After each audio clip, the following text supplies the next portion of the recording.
The plastic grocery store cake box bumps against my hip as I fumble with my house key. Vanilla with buttercream frosting, decorated in soft pink swirls. Nothing fancy. Just a small reminder that today matters, even if no one else remembers. Inside, the familiar scent of pot roast fills the air. Mom always cooks pot roast on Tuesdays, birthday or not. The kitchen calendar hanging by the refrigerator still shows last month's page. My 30th birthday unmarked in its little square. "Clara?" Dad's voice carries from the dining room. "That you?"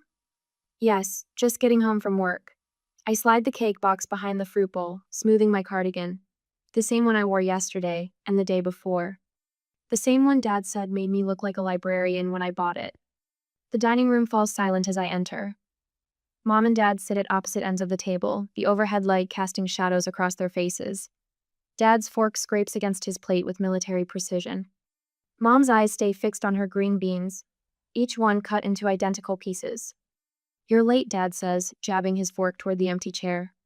"Sorry, traffic was backed up on Lincoln." I sink into my seat, the wood creaking beneath me. A plate waits at my place, the pot roast already getting cold. I stop to pick up. "Your mother and I need to talk to you." Dad sets down his fork. The tines align perfectly with the edge of his plate. My throat tightens. I reach for my water glass, buying time. "What about?"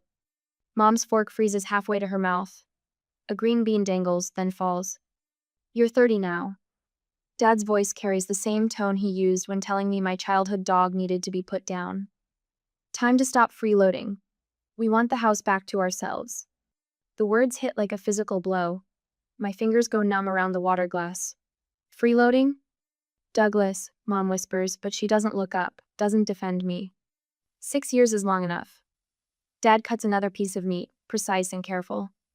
"You moved back during that pandemic mess, and we understood then. But this arrangement has gone on too long." Arrangement. Like I'm a furniture rental they're tired of. Like I haven't spent 6 years keeping this household afloat. The memories flash rapid fire. My first pandemic paycheck split between their mortgage and groceries. The utilities I quietly transferred to my name when their credit card was maxed out. Car insurance payments, property taxes, home repairs all silently covered as my own savings dwindled. "You're not doing anything special," Dad's voice echoes from countless past conversations. "It's called being part of a family." Family. The word tastes bitter now. "I see." My voice comes out steady, surprising me. "The training of years, stay calm.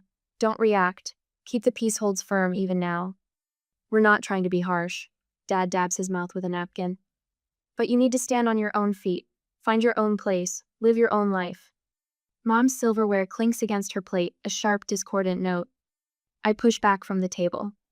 The legs scrape against hardwood. Mom doesn't wince at the sound for once. "When?" "End of the month should be plenty of time." Dad reaches for his sweet tea. "That's more than generous." Generous. Like the $82,000 mortgage I've been paying. Like the 70% of household expenses that disappear from my account each month. Like the emergency fund I built while they drained their savings on golf club memberships and timeshare presentations. I understand. I stand, my chair forgotten behind me. The cake sits hidden in the kitchen, 30 candles still in my purse. What a fool I'd been, hoping this year would be different. "Clara." Mom's voice finally rises, weak and wavering. "We do love you." Love. Another word that's lost its meaning. I climb the stairs to my bedroom, each step measured and calm. The door closes softly behind melodramatics, no slam doors or tearful accusations. Inside, a half-packed suitcase already waits in my closet. Some part of me has known this day was coming. Has been preparing for it through every dismissive comment, every financial drain, every moment my generosity was rewritten as obligation. I need to start packing. The suitcase's handle is cool under my fingers. 6 years of receipts and bank statements hide beneath winter sweaters, each one meticulously preserved. Each one telling the truth they've tried so hard to bury. Downstairs, dishes clatter in the sink. The normal rhythm of a normal evening, as if they haven't just shattered what remained of our family. But they're right about one thing. It's time for me to leave. Just not in the way they expect. My fingertips brush against the hidden groove in my closet's back panel. One gentle push and it slides away, revealing 6 years of truth stacked in neat manila folders. The overhead light catches on color-coded tabs. Mortgage payments in red, utilities in blue, groceries in green. Every receipt, every bank statement, every canceled check, preserved like artifacts from a lost civilization. The latest folder sits on top, still crisp. Inside, yesterday's bank statement shows my account balance dropping below $3,000 for the first time since college. My hand trembles as I pull out the mortgage receipt from 2 weeks ago. $1,100 transferred from my account to Wells Fargo, same as every month for 6 years. Below that, a printed email chain between Dad and Aunt Susan. Clara barely contributes. Lives here rent-free while your brother and I struggle to maintain the house.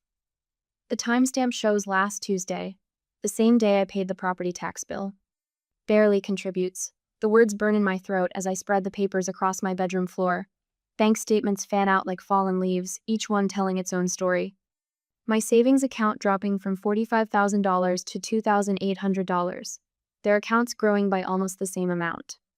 Every mortgage payment, every utility bill, every grocery receipt forming a paper trail of their betrayal. My phone buzzes. Another message from Mom about my teenage tantrum. I silence it without looking. The evidence wall demands my attention. 6 years of financial history organized with the precision Dad taught me as a child. Always keep your records straight, Clara. You never know when you'll need proof. He taught me too well. A post-it note marks the document that broke my heart last month. Dad's country club membership renewal. $5,000 while I ate ramen for lunch. The paper crinkles under my fingers as I add it to the wall. My laptop screen glows with pending transactions. Each website feels like a small victory. Click. Utility autopay canceled. Click. Netflix unlinked. Click. Car insurance policy split. The shared emergency fund, $13,200 of mostly my money freezes with one final click. My finger hovers over the confirm button. In my mind, I hear Dad's voice. Family takes care of family. But whose family was I taking care of?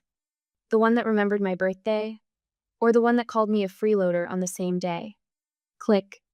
The first text arrives within minutes. Mom, internet's not working.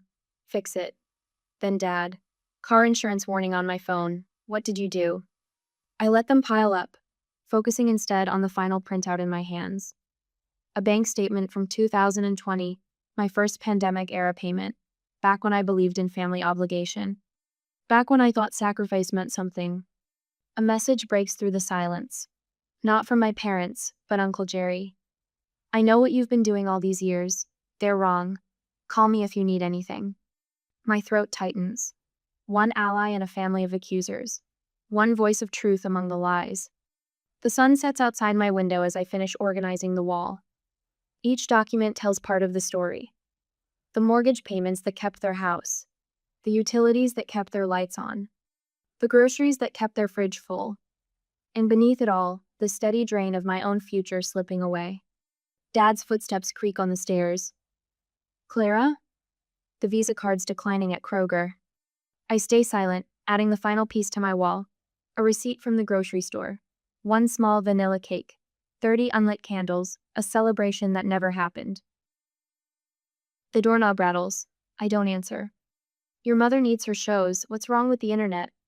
What's wrong is 6 years of unspoken truth. What's wrong is $82,000 worth of mortgage payments they called bare minimum. What's wrong is watching my savings vanish while they joined golf clubs and timeshares. What's wrong is it took me 30 years to say no. My phone lights up with another message from Uncle Jerry. You don't owe them your whole life, kiddo. Below his text, notifications stack up like dominoes. Aunt Susan. How could you do this to your parents? Cousin Rachel. They gave you everything. Mom again. We raised you better than this. Each message confirms what the wall of evidence proves. They never saw me as family, just an ATM with a daughter's face. I reach for my purse, fingers brushing against the birthday candles still waiting to be lit. Something clicks inside me, solid and final as a vault door closing. The girl who nodded and paid and stayed quiet died yesterday at the dinner table. Today, I'm someone else. My fingers fly across the phone screen, typing a response to Uncle Jerry. Thank you for seeing the truth. Dad's voice rises from the hallway, sharp with the first edge of panic. Clara Elizabeth Monroe, open door right now. I look at my wall of proof. 6 years of receipts, 6 years of transfers, 6 years of watching my future shrink while theirs expanded. All of it meticulously documented, carefully preserved, waiting for exactly this moment. Clara, the old me would have opened the door, would have apologized, would have transferred just enough money to restore their comfortable lives. But the old me didn't survive my 30th birthday. I turned back to my laptop, fingers steady now as I type one final email. To myself, with copies of every statement attached. Subject line: The cost of family, 2020-2025. Send. Some daughters get cards on their birthdays. Some get calls or cakes or simple words of love.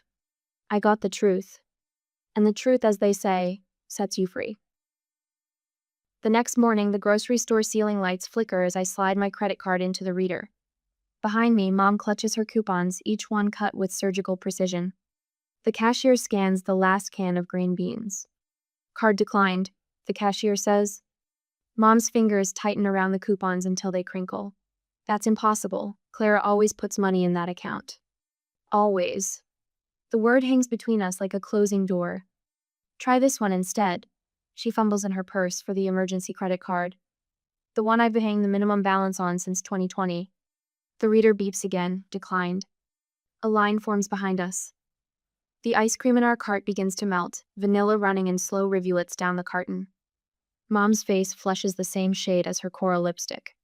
I'll need to cancel this order, she whispers to the cashier. My phone buzzes in my pocket as we leave. I dropped her home and went to meet Erica. Dad's number flashes on the screen, his contact photo from last Christmas staring up at me. I let it ring. 3 more calls light up my screen before I reach Erica's apartment. Each one from a different family member. Aunt Susan, Cousin Rachel, Uncle Mike. The same people who smiled and nodded when Dad bragged about his financial wisdom at family gatherings. A text from Dad pops up. After all we've done for you? The words blur as tears finally break free. All they've done for me. Like charging me rent while I paid their mortgage. Like telling relatives I was irresponsible while I covered their car insurance. Like forgetting my birthday while I kept their lights on. I park in the visitor spot at Erica's complex, but can't make myself open the door. My phone lights up again.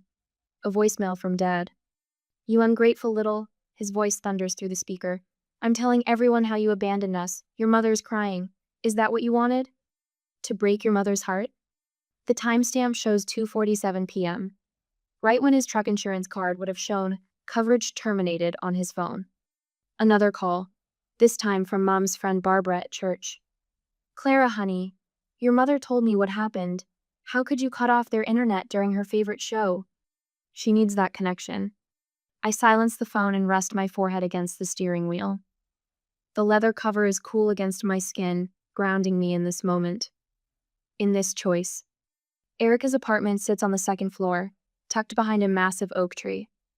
The steps creak as I climb, each one carrying me further from the life I've known. My overnight bag bumps against my leg with each step.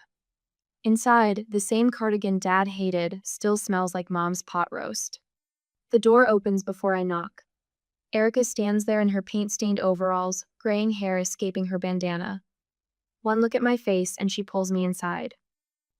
I've watched them take from you for years, she says, leading me to her worn leather couch. It's about time. The walls of her apartment bloom with color paintings she's done over decades of friendship. Blues and greens and golds, not a single beige like Mom insisted on at home. A cat clock from 1,962 ticks above her television, its tail swinging in steady rhythm. I shouldn't have, the words catch in my throat. Maybe if I'd just... Stop. Erica grabs my shoulders. Her hands are warm, steady. Paint flecks dot her knuckles like tiny stars. You gave them 6 years. They gave you 30 minutes notice to leave. You don't owe them another thought. My phone buzzes again. Aunt Margaret this time. You're tearing this family apart, her text reads. Your father built that house. How dare you try to take it from him? A laugh bubbles up, sharp and bitter. Dad built that house? I've paid 70% of the mortgage since 2020. And now they know exactly what they lost. Erica disappears into her kitchen, returns with 2 mugs of tea. The ceramic is warm against my palms. Let them feel it. The tears come then. Not the quiet ones I've mastered over years of disappointment. These tear through me like a summer storm, leaving me gasping on her couch. Erica holds me through it, her silence more comforting than any words. When the storm passes, I find myself staring at her walls again, at the freedom in those colors, at the life she's built on her own terms. I can't go back, I whisper. Good. She squeezes my hand. That's the smartest thing you've said in 6 years. My phone lights up with another text. This one from the church secretary. Your father says you've abandoned them in their time of need. We're organizing meal deliveries. I set the phone face down on Erica's coffee table. Let them organize meals. Let them believe whatever story Dad spins.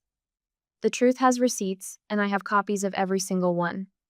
Through Erica's window, the oak tree's leaves dance in the afternoon light. Their shadows paint patterns on her carpet, proof that beauty exists beyond beige walls and obligation. Beyond guilt and manipulation dressed up as love. What happens now? I ask, more to myself than Erica. She points to a painting on her wall. Golden light breaks through storm clouds, illuminating a path through darkness. Now? You live. My phone buzzes one final time. A text from Dad. If you don't fix this by morning, they're coming back. For the first time in 6 years, the thought of never going back feels like freedom instead of failure.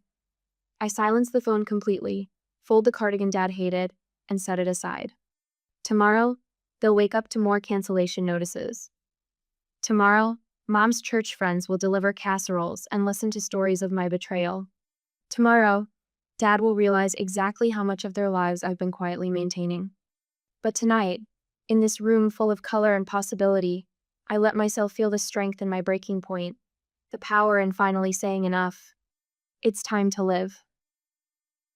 At Erica's apartment the next morning, the copier hums beneath my hands, steady and familiar. Each bank statement emerges crisp and clear, 6 years of financial history reproduced in black and white. No highlighting, no annotations, just numbers telling their own story. My fingers smooth each page into the manila envelope. Mortgage statements, utility bills, property tax payments.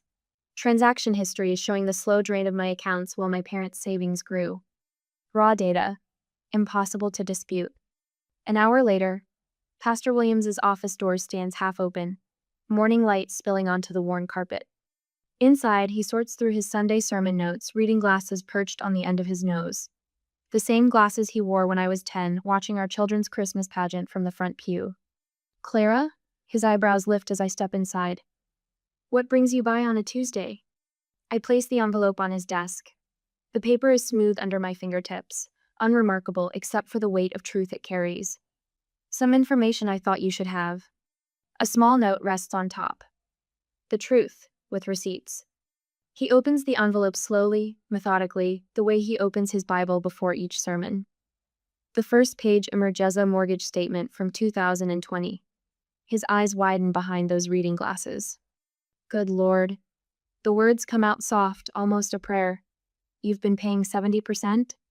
I stand quietly as he pages through the documents. Let the numbers speak for themselves. Let them tell the story my parents have tried so hard to bury. Clara, I had no idea. He removes his glasses, polishing them with his handkerchief. A habit I've watched since childhood, whenever something troubles him deeply. Your father the counsel such a different story. I know. The words come out steady, certain. No anger, no accusations, just truth. Pastor Williams's hands tremble slightly as he returns the papers to their envelope. I'll need time to process this. Take all the time you need. I turn toward the door, then pause. I'm not asking you to take sides. I just thought someone should know the whole story. The truth spreads through our small town like a stone dropped in still water. Ripples of revelation touching one person after another. Mrs. Henderson at the grocery store catches my eye over the produce display. I heard about the mortgage payments, dear. My Harold and I had no idea. Her weathered hand pats mine, rough from decades of gardening. You're a good daughter, maybe too good. At Sunday service, the usual crowd of sympathizers around my parents' pew thins noticeably. Heads turn when Douglas stands to make announcements, whispers following his words about family loyalty with new understanding. Even the parish council meeting minutes tell the story. My father's complaints about my abandonment meet silence instead of support. The same council members who once nodded along now study their coffee cups, the weight of receipts and bank statements heavy in their minds.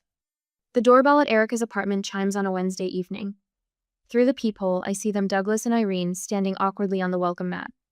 Irene clutches her purse like a shield. Douglas wears his Sunday suit, the one reserved for important business meetings and funeral homes. I'm not sure this is a good idea, Erica says from behind me.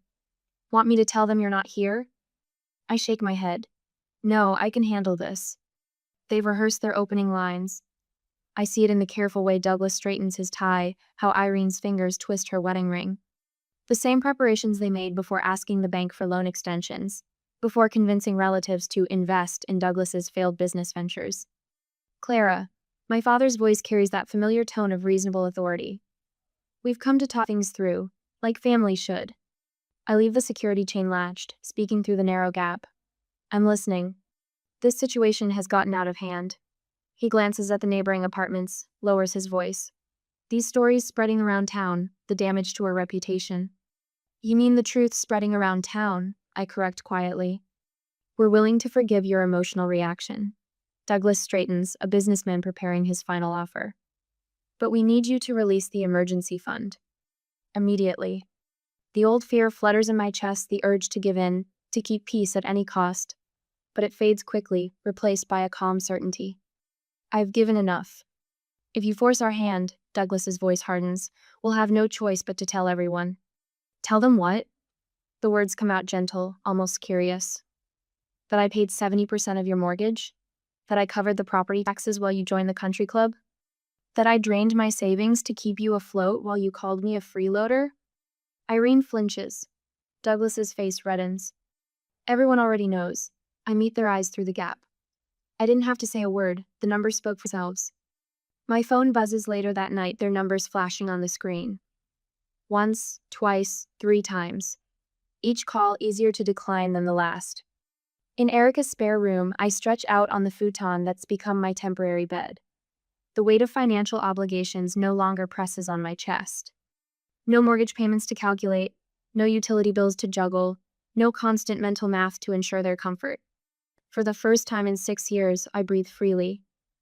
The truth is out there, carved in the bedrock of bank statements and payment records. Not through drama or accusations, but through the quiet power of undeniable facts. My finger hovers over the phone as it lights up again. Douglas's number. I press decline and turn out the light. Some battles are won not with shouting, but with silence. Some victories come not from what you say, but from what you finally stop saying yes to. Tomorrow, they'll try again.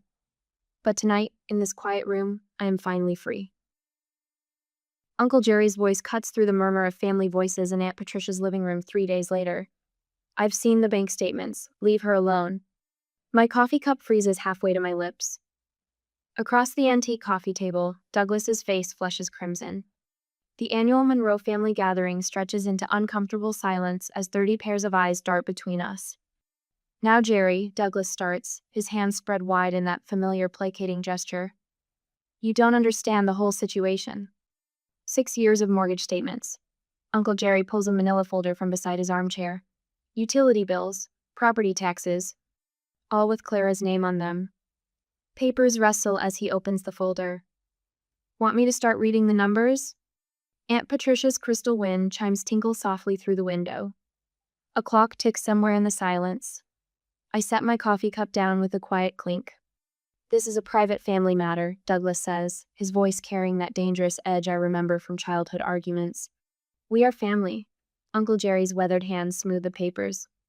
That's why I'm speaking up. Someone needs to tell the truth about what you've done to your daughter. Irene stands abruptly, her cardigan clutched tight around her shoulders. Douglas, we should go. But the damage is done. I watch realization dawn on my relatives' faces as they process Uncle Jerry's words. Cousin Sarah's mouth forms a small O of understanding. Great Aunt Martha shakes her head slowly, her arthritis-twisted fingers gripping her cane tighter.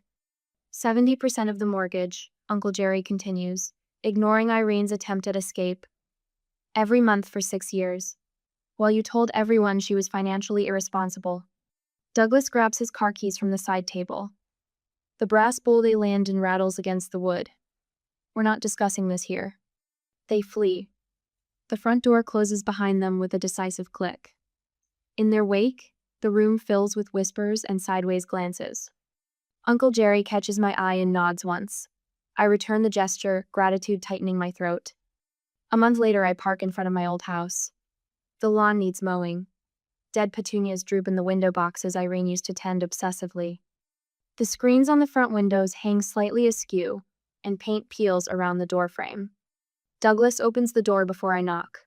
His polo shirt hangs loose around his shoulders. Clara. He steps back, a movement that might look like welcome to someone who didn't know better.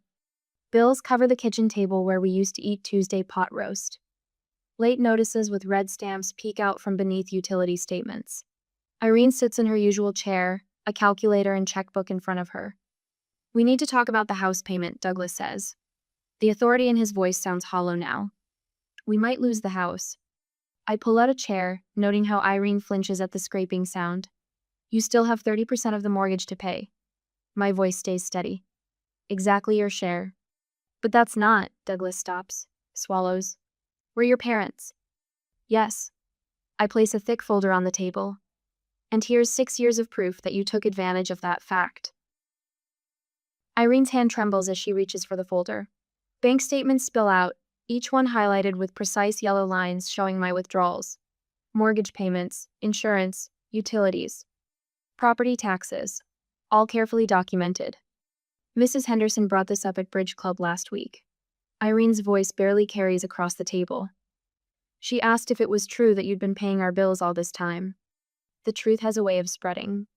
I smooth my skirt, a simple gray one I bought with my own money, for myself. We didn't see. Irene's eyes fill with tears. Real ones for the first time. We didn't see what you were doing for us. No. The word comes out gentle but firm. You didn't want to see. Douglas paces behind Irene's chair. The floorboards creak under his feet, a sound I use to tiptoe around. What do you want from us? I want you to acknowledge what you did. Publicly. To everyone you lied to about me. I meet his gaze. That's my condition for any future relationship. You can't just... I can. 2 simple words, but they carry the weight of 6 years of silence. Love shouldn't come with a payment plan, but respect must come with honesty. A car door slams outside. Through the window, I watch Mrs. Henderson walk past, her golden retriever trotting beside her. She glances at the house, at the peeling paint and dead flowers. Her eyes meet mine through the glass. Nods once, solemn and knowing. Take time to think about it. I stand, my chair scraping against linoleum that needs replacing. You know where to find me when you're ready to tell the truth. Irene's sob follows me to the door. I pause, my hand on the knob. I don't hate you. The words surprise me with their honesty. But I don't trust you. That's the difference you'll have to live with. Outside, summer sunshine warms my face. A breeze carries the scent of fresh-cut grass from other, better-maintained lawns. My sensible shoes tap against the cracked sidewalk as I walk to my car. Behind me, the house stands silent. My parents watch from the window. I feel their eyes on my back. But I don't turn around. Some moments don't need witnesses to be powerful. In my rearview mirror, the house grows smaller. 6 years of my life, measured in mortgage payments and silent sacrifices. But the road ahead stretches clear and open, leading somewhere new. Somewhere better. Somewhere mine. The key slides into the lock with a satisfying click a month later. My key. My lock. My $690 a month slice of freedom. The studio apartment smells of fresh paint and possibility, sunlight streaming through windows I can open or close without permission. I set down the last box from Erica's car and survey my domain. The furniture tells its own story. A threadbare armchair from the church thrift store. A kitchen table rescued from someone's curb. Mismatched plates that speak of beginnings rather than hand-me-downs. Each piece chosen by me. For me. The walls glow pale blue in the morning light. Not the respectable beige my mother insisted upon, not the buttercream yellow that suits a family home. Just blue. My blue. The color of summer skies and robin's eggs and everything that speaks of fresh starts. The birthday candle sits on my window ledge, still wrapped in its thin paper sleeve. 30 years old, never lit. I touch it gently, remembering the cake hidden behind the fruit bowl all those months ago. But the ache has mellowed, transformed into something wiser. The candle stays not as a monument to hurt, but as a reminder that some gifts we have to give ourselves. This corner needs something. Uncle Jerry's voice carries from the doorway. He holds up a bag from Home Goods, his smile warm beneath his silver hair. Thought you might like this. Erica peers around him, carrying a plant I'm pretty sure came from her own living room. We come bearing housewarming gifts. And takeout. Nobody should cook on moving day. The Chinese food containers crowd my small table, sweet and sour sauce mixing with stories and laughter. No tension thrums beneath the surface. No careful weighing of words. Just the simple pleasure of people who want nothing from me except my company. You seem lighter, Erica says, stealing my last egg roll. Like you've shed more than just extra payments. I feel lighter. The words come easily now. Turns out guilt weighs more than furniture. Uncle Jerry nods, understanding in his faded blue eyes. Your mother called again yesterday. Wanted to know if I'd talk to you about the emergency fund. My chopsticks pause halfway to my mouth. 6 months ago, that statement would have sent me spiraling into explanation and justification. Now I just shrug. Did you? Told her I wasn't her messenger service. He winks. And that she raised a daughter smart enough to know her own mind. The evening settles into comfortable silence. Through my window, I watch the sunset paint the sky the same shade as my walls. A text lights up my phone, Mom again. I let it sit unanswered. Not forever, but for now. On my terms. Tomorrow I'll open a savings account with my name alone on the signature card. The money that once vanished into my parents' endless needs will build my own future instead. Small deposits, safe harbors. Seeds planted in soil that's finally mine to tend. The housewarming gifts wait to be unwrapped. Practical things from neighbors who've chosen sides without my asking. Barbara from 3 doors down brought dish towels and quiet approval. Even Pastor William stopped by with a coffee maker and conversation carefully steered away from my parents' empty pew. You know what this place needs? Erica roots through the home goods bag Uncle Jerry brought. A proper birthday celebration, better late than never. She pulls out a small silver house, dangling from a ribbon. Not a toy, not quite an ornament. A talisman, maybe. A symbol of foundations built on choice rather than obligation. For your wall, Uncle Jerry says gruffly. So you remember. Remember what? He doesn't say. That I'm stronger than I knew? That family can be chosen? That sometimes the bravest thing is simply opening your own door with your own key? I hang the silver house where the morning sun will catch it. Let it shine like a beacon, like a promise. Like the future stretching out before me, unmarked and mine to explore.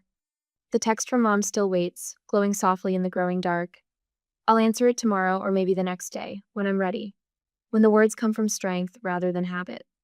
After all, I have time now.